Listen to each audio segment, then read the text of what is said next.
qui vous met le plus en colère aujourd'hui? De tout donner et de ne rien avoir en retour. 10 septembre, c'est la date annoncée depuis plusieurs semaines par un mouvement qui s'organise sur les réseaux sociaux. L'objectif est de tout bloquer en France pour faire entendre la colère contre Emmanuel Macron, le gouvernement et ses mesures d'austérité. J'ai suivi la mobilisation aujourd'hui à Paris. Voici ce que j'ai vu.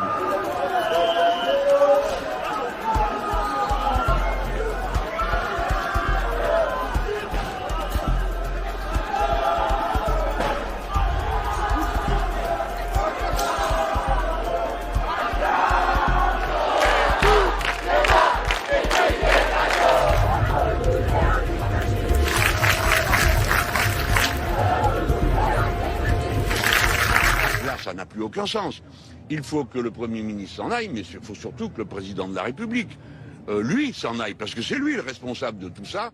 Au Maroc, voilà une semaine que la jeunesse manifeste dans les rues de la plupart des grandes villes du pays, protestant contre la précarité grandissante des services publics du royaume et demandant de meilleurs services de santé et d'éducation. À l'origine de ce mouvement spontané, Gen Z 212, un collectif né sur les réseaux sociaux et qui affirme agir par amour de la patrie et du roi. Le mot d'ordre des organisateurs depuis le départ est de manifester pacifiquement, mais malgré ces appels au calme, le niveau de violence n'a cessé d'augmenter durant la semaine. Mercredi 1er octobre, le ministère de l'Intérieur marocain affirmait qu'en une journée, plusieurs centaines de véhicules de police avaient été incendiés, des administrations et commerces avaient été dégradés. Selon la police, toujours, il y aurait eu près de 300 blessés, principalement au sein des forces de l'ordre, et plus de 400 interpellations. Le point d'orgue des violences a finalement eu lieu dans la nuit du 1er au 2 octobre. Dans la ville de Salé, plusieurs bâtiments ont été incendiés.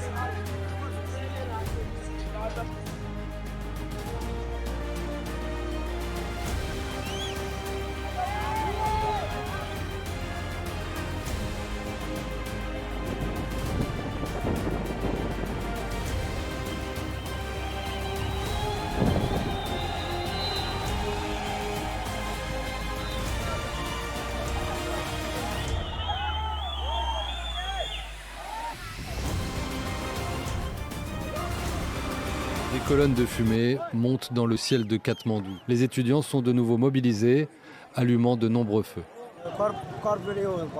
Je suis ici pour protester contre la corruption. La situation dans le pays est devenue tellement grave pour les jeunes. Nous étions ici hier pour participer à un rassemblement pacifique. Mais la police a décidé de recourir à la violence et à tirer des gaz lacrymogènes, puis des balles réelles. Nous luttons contre la corruption. C'est le slogan de notre manifestation. Lutter contre la corruption. Gouvernement assassin. Rien ne semble apaiser la colère des manifestants. Pas même la démission du Premier ministre, Sharma Oli, annoncée dans la matinée après 10 années à la tête du gouvernement. Son domicile a été incendié, tout comme l'enceinte du Parlement et plusieurs autres bâtiments publics. Ce samedi, des milliers d'Ivoiriens se sont rassemblés pacifiquement à Abidjan pour dénoncer la candidature à un 4e mandat du président sortant Alassane Ouattara et réclamer la réinscription des principaux leaders de l'opposition sur les listes électorales en vue de la présidentielle du 25 octobre. Tidjane Thiam a été disqualifié pour des raisons liées à sa double nationalité, tandis que Laurent Gbagbo fait face à une condamnation pénale. On ne veut pas 4e mandat, c'est ce qu'on veut. On ne veut pas 4e mandat et qu'on révise la liste électorale, c'est ce qu'on demande. Et qu'on mette les noms de tous les candidats et qu'on va aux élections pour la paix. C'est tout ce qu'on veut. Président depuis 2011, Alassane Ouattara brigue un 4e mandat validé par le Conseil constitutionnel qui estime que la Constitution de 2016 a réinitialisé le décompte des mandats, une décision contestée par ses opposants. Nous réclamons une révision de la liste électorale. Nous réclamons une réinsertion des leaders politiques sur la liste électorale. Nous réclamons une réforme de la CEI. Nous réclamons une RLE en 2025. C'est tous ces griefs-là que le pouvoir sur lequel le pouvoir ne réagit pas. Donc nous sommes sortis pour demander au pouvoir de reconsidérer sa position. Cette mobilisation intervient alors que la commission électorale a refusé la candidature de personnalités emblématiques comme l'ancien président Laurent Gbagbo, l'ex-directeur général du Crédit Suisse Tidjane Thiam ainsi que d'autres dirigeants. Il faut venir en discuter. Soro doit rentrer. Bako est là. Thiam est là. Le goûter. Tout le monde en parler. Et puis on va avancer. Évitons le sang. Parce que le sang n'est pas bon.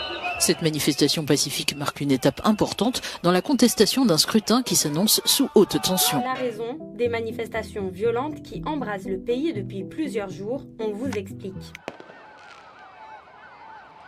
L'Indonésie est confrontée aux manifestations les plus violentes depuis l'arrivée du président Prabowo Subianto au pouvoir en octobre. Le 29 août, des manifestants ont mis le feu à un bâtiment du conseil provincial de Makassar, principale ville des célèbres du Sud.